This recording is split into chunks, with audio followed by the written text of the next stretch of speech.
Please understand that you're performing this repair at your own risk. We cannot be held responsible for any injuries or damage done to your device while attempting a repair. To remove the screen, we'll use a heat gun or hairdryer to soften the adhesive around the edges. We'll then take our pry tool, pry along the edges, and lift the screen in the upward direction where the cables are still attached. Here's a look at our replacement part, which includes the front glass and digitizer, as well as the LCD adhered to the underside. It's not possible to separate these two pieces, so if it's just your front glass that's cracked and not your LCD, do not just purchase the front glass and digitizer. Be sure to purchase a full front assembly.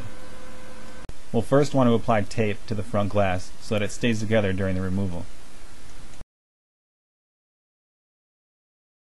Now we'll take our heat gun or hairdryer and heat around the edges where the adhesive is located. This will soften the adhesive and allow us to pry up the screen. Once the glass cools enough so that it's safe to touch, take your pry tool and pry in between the glass and the plastic frame around the edges.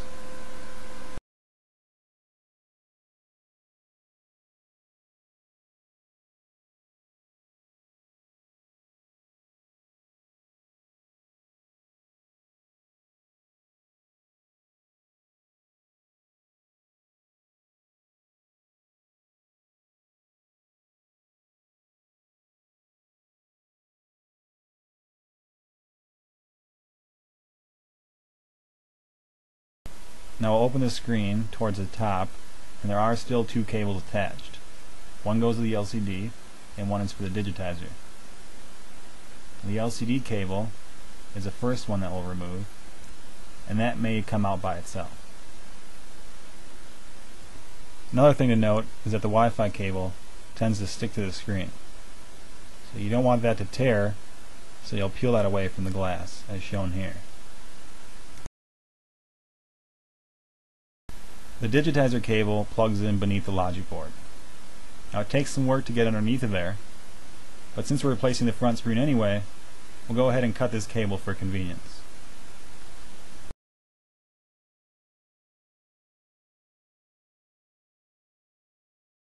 Now we're going to want to remove any remaining glass as well as the old adhesive.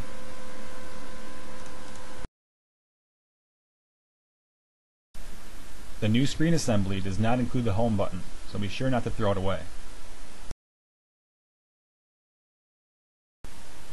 After all the old adhesive and remaining glass has been removed, we have a number of Phillips screws that we'll need to remove in order to get access to the digitizer port, which is underneath of the logic board.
Before we pry up this metal insert, we'll want to heat it up because there is double-sided tape holding it to the logic board underneath.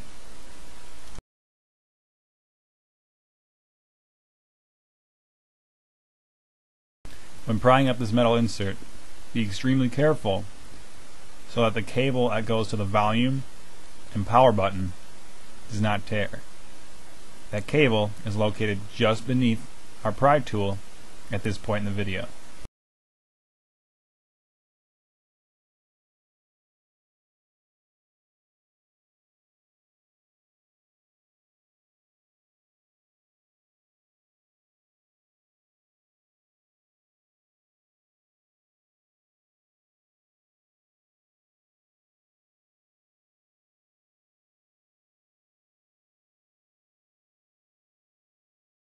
There is another adhesive strip located at the bottom on the left side of the home button.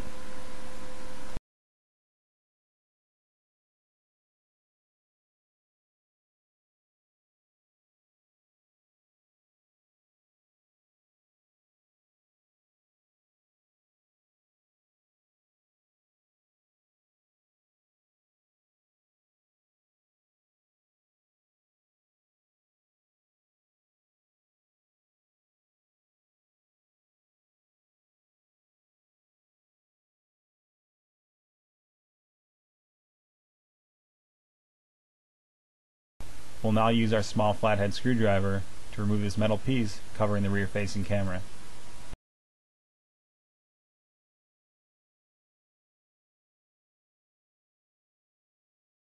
Now I'll use our small flathead screwdriver to pry the camera out from its insert.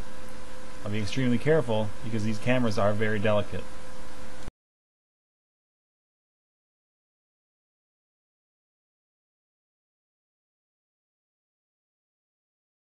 Now very carefully lift the logic board up, but do not attempt to remove it. There are still a few cables that are attached, so we're going to lift the board up just enough so that we're able to get access to the digitizer port.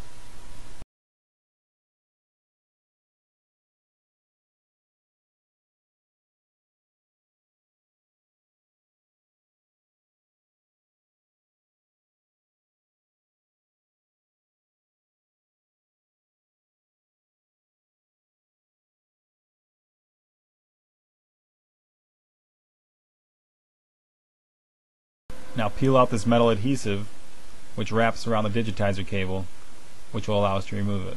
It's not necessary to reapply this tape when you install your new screen.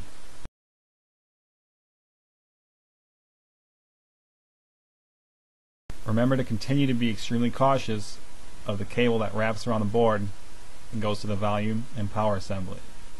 If you tear that cable, it will require replacing, and you'll have to remove the entire logic board, and this part also requires soldering.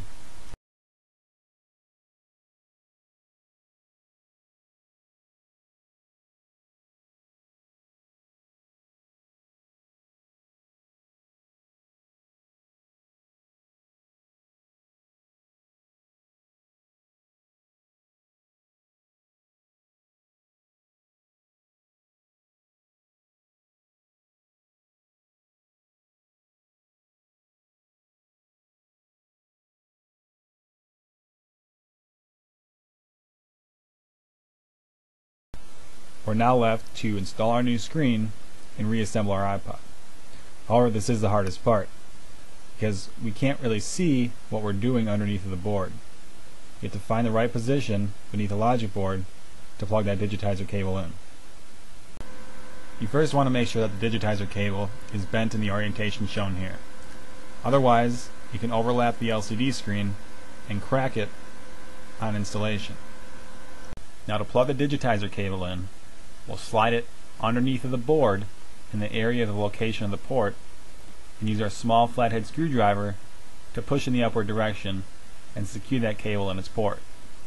It will probably take you a few trials before you find the right location over the port, allowing that cable to plug in place.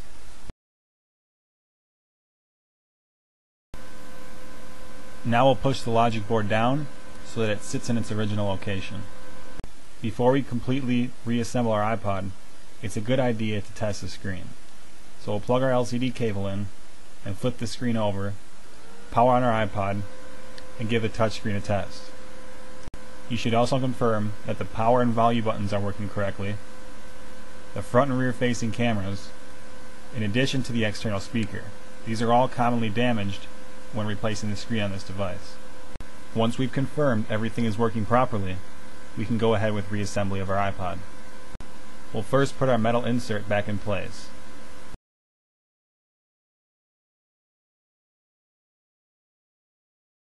Now we have a number of Phillips screws to screw back in place around the perimeter of the iPod.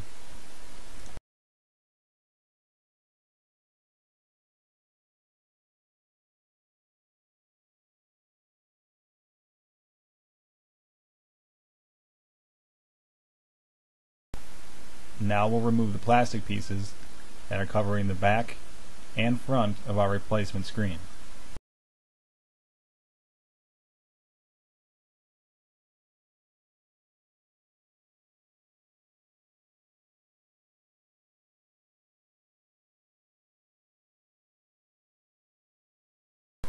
Now we'll apply our double-sided adhesive strips around 4 corners of the iPod. You'll want to do at least 2 layers of this tape.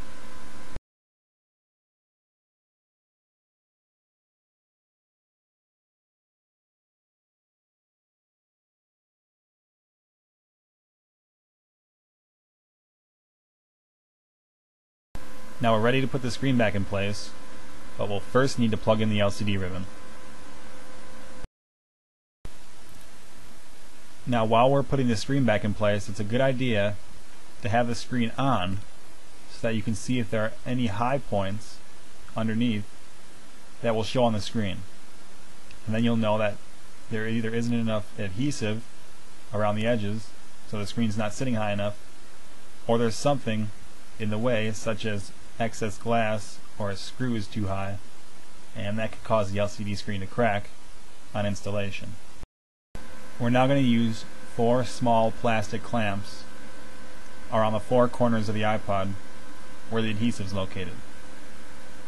We'll then take our heat gun, heat up around the edges, and we're going to let this sit for about 15 minutes to secure that screen to the adhesive. Please visit our website at gadgetmenders.com, where you'll find a full line of parts, accessories, and service for this model, as well as a number of others. Thanks for watching.